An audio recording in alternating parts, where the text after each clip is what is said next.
Welcome back to the Skid Factory. We made a flying start on the Volvo project. We got the engine in box in, the turbo manifolds made, but there's still plenty to do, so let's get stuck into it.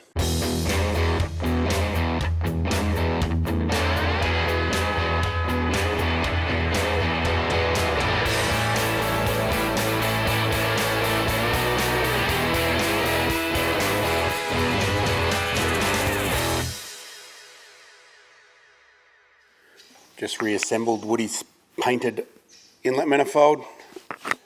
We're using Denso EZ30 injectors in it because I've got shitloads of them and they're cheap. Standard throttle body. I've fitted the starter motor already and ran the starter wiring in different directions and stuff. Obviously it's in the valley under the manifold, which is a great idea. Anyone that thinks that that is going to be an issue and is a problem has never had to fit an engine with a starter motor hanging out one side. That solves a lot of problems for left and right hand drive differences, and they really don't fail that much and it's not really a problem. So starter in valley, good idea.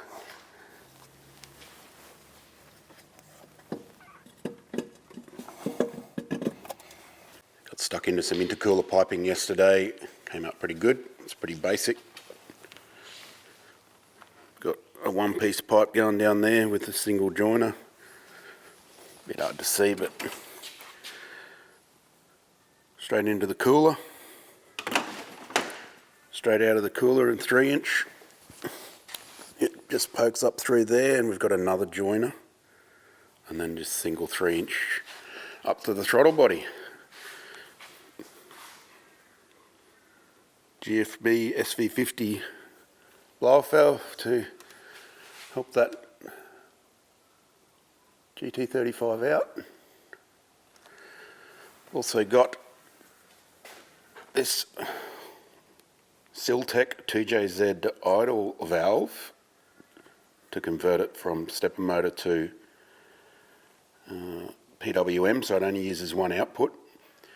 That actually just fits on here just with a 10mm spacer, so I'll make the spacer, but I'm also going to let the lads at Golby's know that that's all required and see if they want to just offer it with a spacer so you can just bolt it straight onto your 1UZ. It will connect via a -8 to here. This piece of pipe's actually off the Fairlane. I kept it and just reused it because it's already got the fittings and stuff on it. So it's all going well. I got a throttle cable also off the Fairlane because we changed it to the front throttle body, which meant that I needed a long throttle, so I'm going to reuse that on this. Just pull this haggard looking Volvo cable out of its anchor point there and use a terminator inside the car to connect it to the Volvo throttle. So that's coming along pretty well. I am now going to pull the turbo off. It's not bolted on permanently, and sort out that wastegate flap. Put a 37mm wastegate flapper on it and mill out the hole and finish it with a die grinder so it actually has boost control. Bought a couple of those off eBay. I think they cost about $30 each, I think they were, if that. So it's pretty good. We'll have a look at that in a sec. Then we got fuel system. I'm waiting for some fittings from Raceworks for that. And I've got to finish the exhaust. Brian Hughes Automotive up in Gympie is doing a valve body for the auto, which we're going to fit in later.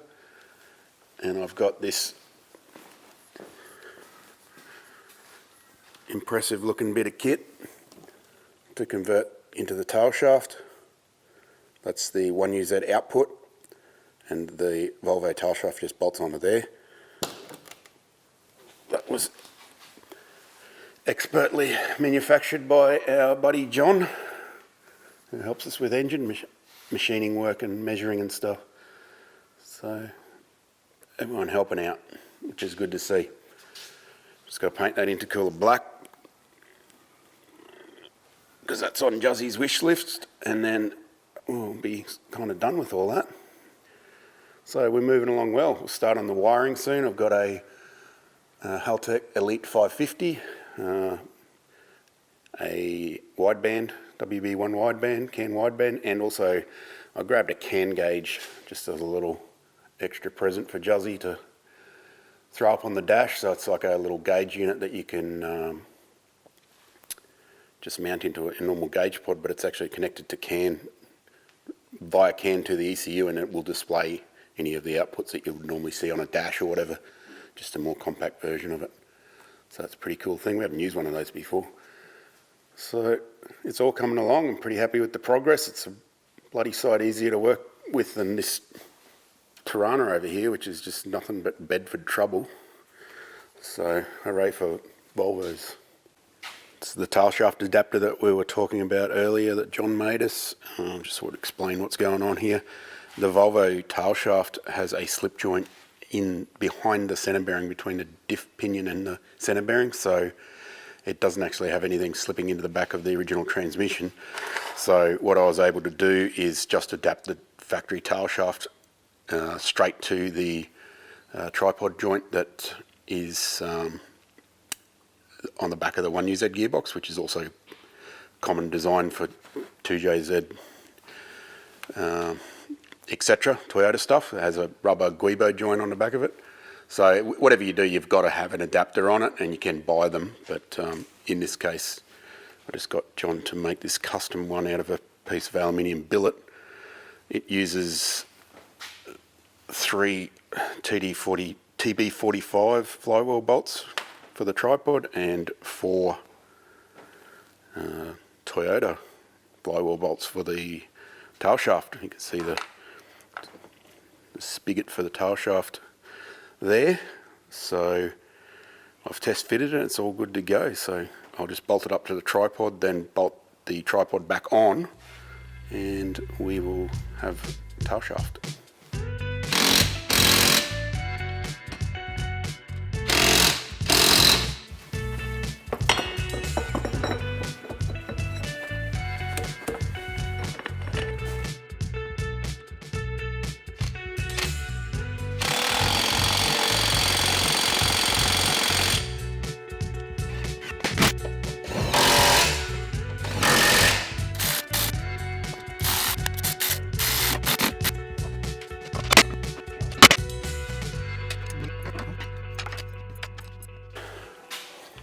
I'm not sure if that's not the best thing I've ever seen in my life. Look how good that fits. Satisfaction. As I mentioned earlier, the turbo, although very good value, has a very small wastegate port that's poorly designed. Very, very common on budget turbos, regardless of their source. So what we're going to do is replace the valve that it comes with, which is 33mm flap valve, which is probably the same size as what the Falcon XR6 Turbo has anyway, which is, again, I mentioned earlier, it's too small as well. Causes problems as soon as you modify the XR6 at all. We're going to replace it with this little unit here that I bought off eBay. Much easier now that someone actually makes them, and the reason they make them now is because of the XR6 market is so big. So that's 37mm. Evidently that's probably as big as you can get in that cavity and operate properly. So I'm going to pull that wastegate housing, that exhaust housing off, chop off the old flap and open up the lever and try and get in there with the mill/die grinder, whatever I can work out, and open up the hole and do some profiling in here with the die grinder, because there's a square edge and it shouldn't be, and put this back on, hit that with the TIG, put it all back together and bolt it on for good.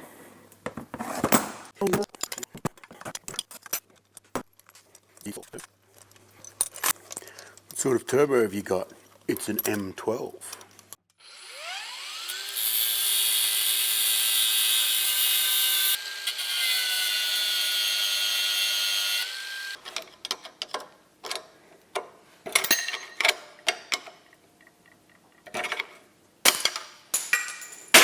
I've machined down the pad that the wastegate seats on, because the previous one wasn't actually big enough for that wastegate flap valve. So I just ran it through the milling machine. Got it all jerry-rigged up to clamp it down there because it's a weird shape. I've got a combined experience of about 13 minutes on a milling machine, so feel free to tell me how I didn't do it right, but I probably didn't, but we'll see what happens. I'm having fun, so that's all good. Now I'm just going to dummy up this assembly. Slide this in. That new flap valve on there. This is not as easy as it looks when you're trying to look through a viewfinder. Seat it where I reckon it's going to operate. Needs a little bit of fore and aft. Mark it, and then mill out the new hole.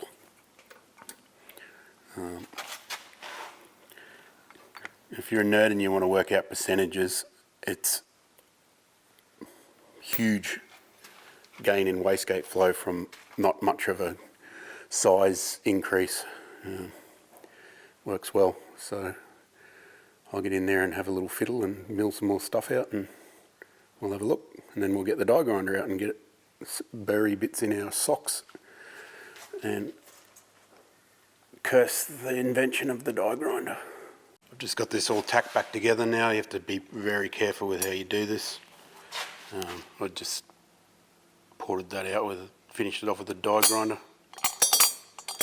These valves can get caught in the base. I'll try and demonstrate it. The valve sort of wedges itself in the bottom and won't shut properly. So you've got to be very careful with this, the clearance when you weld this thing on. You've got to sort of keep test fitting it. This isn't the greatest mechanism. It pulls sideways when you put tension on it. I don't know if you can see that, but you get what you pay for, I suppose. It won't be a super seal, but it's probably not going to make much difference. It will control boost though. It's a big hole now. Just giving it some basic porting in there. This thing's tacked back on, the lever there. And I am ready to put a bit more weld on there and reassemble the turbo and bolt it back on. You probably could have easily got away with just porting the original setup, because even though the valve's smaller, the hole wasn't anywhere near the correct size even for that valve. So budget wise you could just do that and profile the entry to it, and you probably would get away with it no problem at all. Anyway, let's put it back together. I've started stripping the wiring loom from the Volvo, removing all the old Bosch engine management stuff. Engine management is probably pretty generous because it's basically just a thing that squirts 4 injectors at a time. Very, very basic, especially for a car of this age. So I've removed all that. Before I start wiring things up, I'm just going to finish off the layout of the engine bay. So coils, VQ37 coils I got from Raceworks. They fit really well. All it required was some 13mm spacers and long bolts, and it bolts up to the original holes that are on the valve cover, much like some of the Toyota coils will. It's just hard getting the Toyota coils down the plug tube because they're too big and you've got to shave bits off them. These don't have that problem, so that's a win. The front 2 holes aren't in the same places as the back 3 or back 6. So on this front one I've had to make a elaborate thing in the mill to sort of bracket it up. On that side I just bent a bracket, that was easy. They're just different offsets position wise, so that's all good to go. I pulled out the old plugs that had Denso PK 2011s in it. It's factory fit, I guess. Jamie's from Raceworks has sent me some IK22s, which is an iridium version with a different heat range and a smaller gap. That's pretty much equivalent to the NGK plugs that we normally use, but we don't normally use iridiums and stuff because they're I don't know, because I've always just used copper stuff, but we're going to give these a try. He sort of gives them a good wrap, so we'll whack the 8 plugs in. Not too worried about cranking the engine over without plugs in it in this case, because these things don't have oil pressure problems, and also the crank angle sensor and all that stuff is pretty much nailed. It doesn't change between engines, and I've got the maps out of the Fairlane with the exact same setup on it, so we shouldn't need to do any long-term fiddling around trying to find the correct timing or anything like that. That's going to sort of stress out the battery or the engine. So I'm going to just smash the plugs in now and send it, bolt the coils in, and then the coils will be in the correct place for me to work out the wiring sort of spacing for them.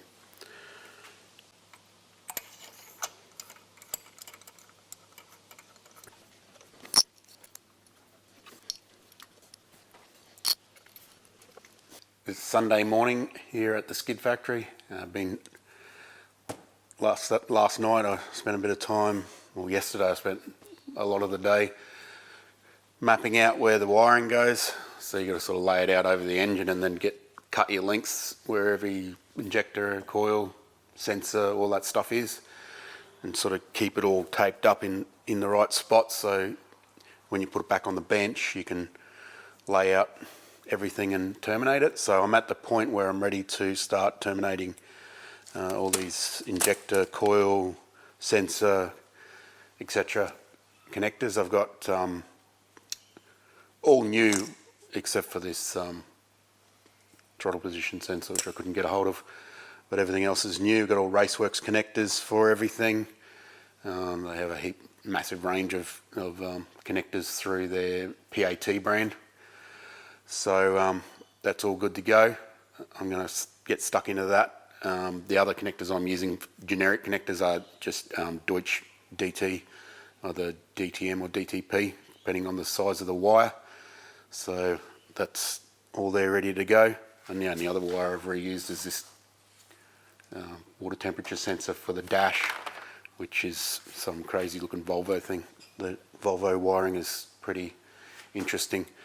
They use the biggest connector pins I've ever seen on a car. It's insane. There's a bunch of connectors this big on each side of the engine bay. I spent a fair bit of time on the wiring diagrams for this car, because instead of using a Haltech fuse box, I've used all the fuses and relays and stuff that the car already has. It's already an EFI car, so it's already got a full system of power supply and everything there. The only thing you have to be very careful with is the way that they trigger the relays is opposite to how a Haltech would do it. So you've got to, I've had to put a small relay in that basically just ignition on reverses the polarity and switches the main relay on via a ground.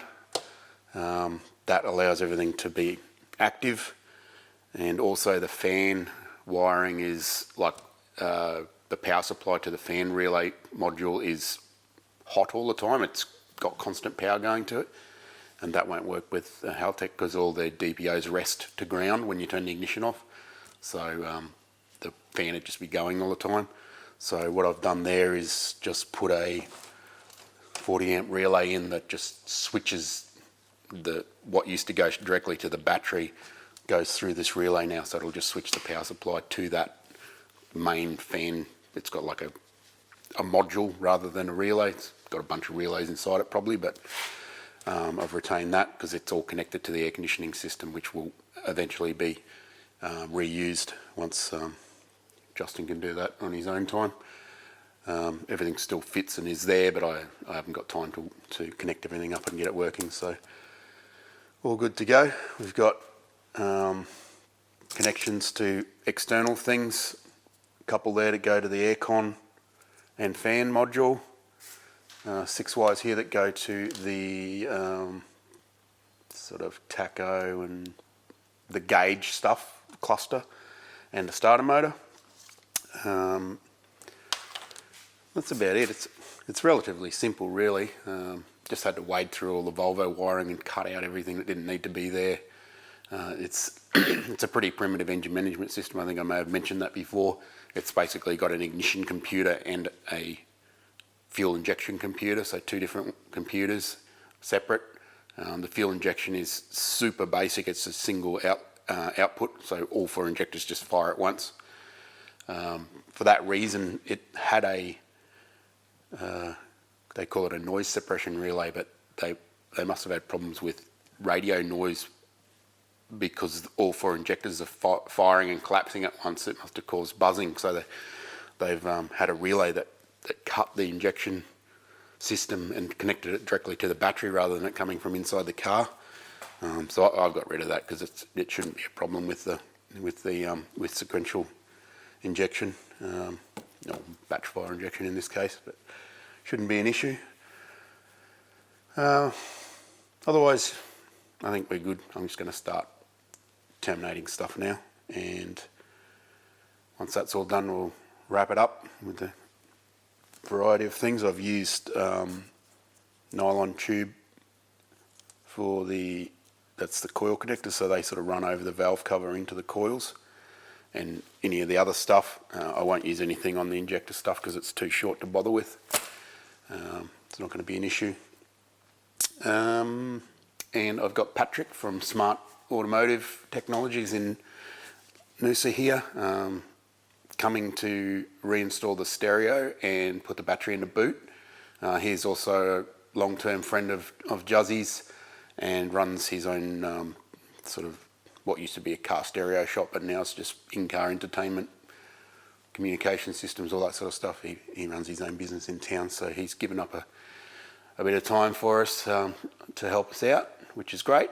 So he's coming soon, and we'll get stuck into the car. He's well attuned to pulling cars apart and putting them back together on the inside, which is kind of something that I'm getting too old and grumpy to do these days. So I'll let him have a crack at that. We'll put a battery cable through, connect it up the front with a just a sort of a bolt connector that will connect to the original cars, where the battery positive terminal used to be. All those connections will just go to that post and then connect to the battery in the rear. So let's get terminating and see how we go.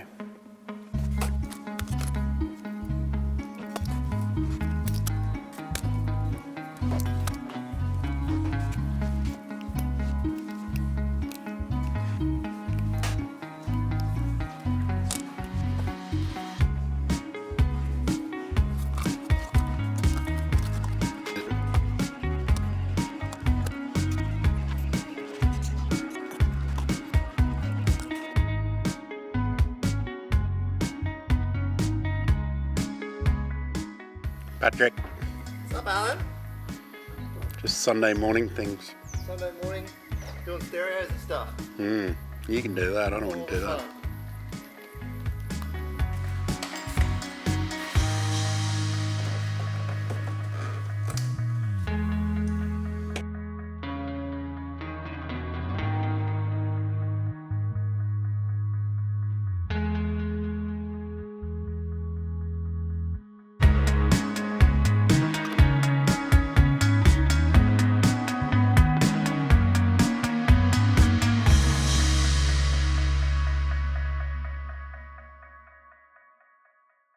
Wiring loom's all done.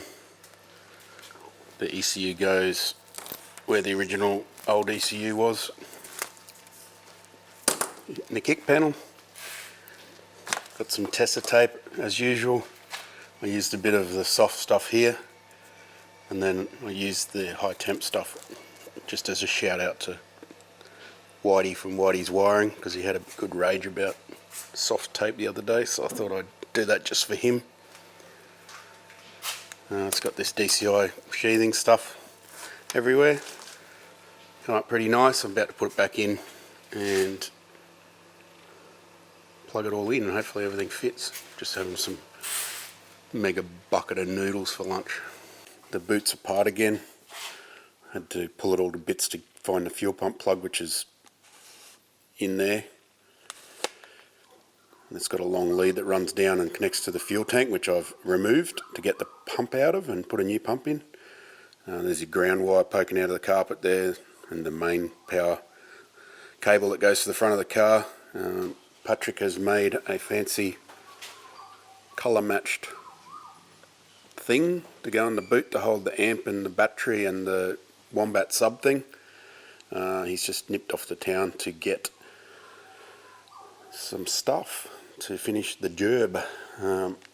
As I said, I've got the tank out. I've pulled out this sender filler unit, and it used to have that little rotten pre-pump inside it. That actually didn't work, and that's probably what was wrong with the car in the first place. They get to like a third of a tank, and when that doesn't work, the pump under the car can no longer draw, and it doesn't run properly or gets aeration or something. It's a funny looking thing. It's got like a resistor that used to be coiled up into a little coil to make a resistor, presumably to slow the pump down or something. Common failure on them. So we've deleted the pump under the car, and we've got a TI Automotive or Walbro 350 litre per hour pump. Another problem I encountered was the wiring to that little pump was about 1 millimetre or less. It was basically the same size as these little wires, so that's not going to run one of these. So I have made some bulkhead fittings out of, they're actually LS1 coil mounts, coil cover mounts I think they are. So they're like a double-ended stud. So I drilled and tapped this plastic and screwed them through with liquid metal, so like JB weld I suppose, to seal them. And then obviously a locking nut on the other side. And then now it just says a pass-through. You can buy the pass-throughs proper for use with a metal. I think Raceworks sells them. But because this is a plastic housing, it doesn't really matter. It's obviously not conductive. The metal ones have got like a insulating block on them. So that's another option if you've got small wiring going into your tank, which a lot of cars do. A lot of these, even though these pumps are nice and compact, they flow a lot of fuel and use a lot of power, and a lot of them are underutilised, particularly the ones with the big base like the 450s and 525s, because the wiring can't supply the amperage that they need, and that usually causes pump failure as well, because it causes all sorts of difficulties. So the other thing with this is it had a big hose coming out of here. So it's got like a metal pass-through, and then that went onto a large hose, which was, I thought was -8, but it's actually some stupid metric size that I can't get a -8 to clamp down on there. It's too big. So I got basically a sort of olive fitting that's got an olive inside it that you tighten down onto the pipe, and it locks onto it, and it's got O-rings and stuff, so that converted it directly to -8. So I'll just go like Teflon line straight from there down to the regulator, which we're going to mount under the car, where the filter is on that block there. It'll pass through it, return back into the filter, and then up to the engine. So it's all looking good. A few more challenges. Had a bit of an issue with, I've got the engine cranking and ECU connected and a file in it, and I had an issue where I couldn't get a good crank signal, and I'm using the same setup I've used on a lot of cars. And this is the only bit of the original wiring that I use, because it's kind of like got special clips and stuff to hold it in, and the plug looks like an injector plug, but it's not. It's a little bit different in size, so I normally reuse these, but this one obviously has an issue, and it's super hard to see because I can't focus on it, but the little tiny tab that's inside those terminals has broken off just there. And you can't see it, so I won't bother. So basically it didn't have a good contact on the pin coming out of the crank angle sensor, and they are a very low voltage, especially on cranking, because it's a reluctor, and it just would sort of drop in and out of sync on the laptop. I'd say that's why the car, which was a Toyota Celsior or a Lexus LS400 in Australian and American language, was off the road, because it probably would intermittently not start or just stop, and that would have been a very difficult thing to track down, because you don't have the benefit of having that screen like the Haltech has that says, hey, no cranking or no sync, it's not happening. So I just replaced that loom, put new pins on it, and cranked it and fired it up on some, checked the timing, of course, and then fired it up on some carby cleaner, or brake cleaner, so it's ready to run. I just need to get this stuff back in the tank, plumb up the AN lines, and get some fuel to the front. So it's all going well. We've got still, I think, a week left. I've obviously been working on it when I'm not working on the Trana, which is a friggin' pain in the arse. So this gives me some relief, because it's actually a bit easier to work on. Surprisingly, the engine bay is pretty much ready to go. As soon as I get a fuel line going to that covered up AN fitting there. On the other side here, I've got, this is where the return used to be. I've just put an adapter fitting in there with a fuel pressure gauge from GFB on it, so you can easily reference fuel pressure. I've talked about this before. Just having a quick reference to glance at the fuel pressure if you're having an issue is a good thing. You can tell whether there's problems, or instantly take that out of the equation, let's say that. So, looking forward to it. It's getting close. I've just got to make an exhaust, which I'm not too worried about. That's a pretty basic thing, but I'll get it running first. And Patrick will get his stereo sorted. We've got the CAN gauge in there that we've got to just stick into a pod. I'll get Patrick to do that, because that's his in-car entertainment game. And everything else is looking good. Lee is going to come and drop off some other rims with new, reasonably good tyres on it, and maybe help me with the valve body, which I've also got. And then I just got to make a manual shift loom for the transmission, so we'll go through that when I get to it. That's us for this episode. We've got a heap done. Everything's going together really well, so thanks Volvo and Toyota for being good bedfellows. We've still got a little bit to do, get it running, tidy up all the odds and ends, but that'll be next episode. If you want to support us, you can go to the shop and buy one of these. It's a pretty cool design. Thanks to Nick from the Little Red Brick in New Zealand. He's our main designer. You can also support us on Patreon. I'm going to do this and go, there's Patreon. I'm going to do that and go, there's the shop.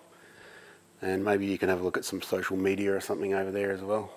We do all that stuff because we're modern. It's a big hornet. Because we're modern gentlemen. Anyway, that's all we got. Thanks for watching. Thanks for putting up with me rambling. And we'll see you next time.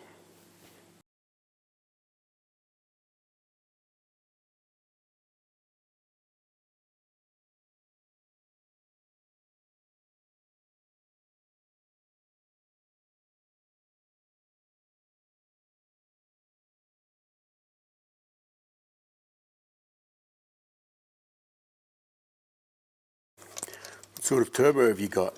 It's an M12. Very common turbo. Is that the footy? Alright, I'm just going to do a little blah and then I'll do a couple of little shots of the tails that I've got laid out and shit. Not sure if that's in focus or not because I can't, my eyes won't focus on it.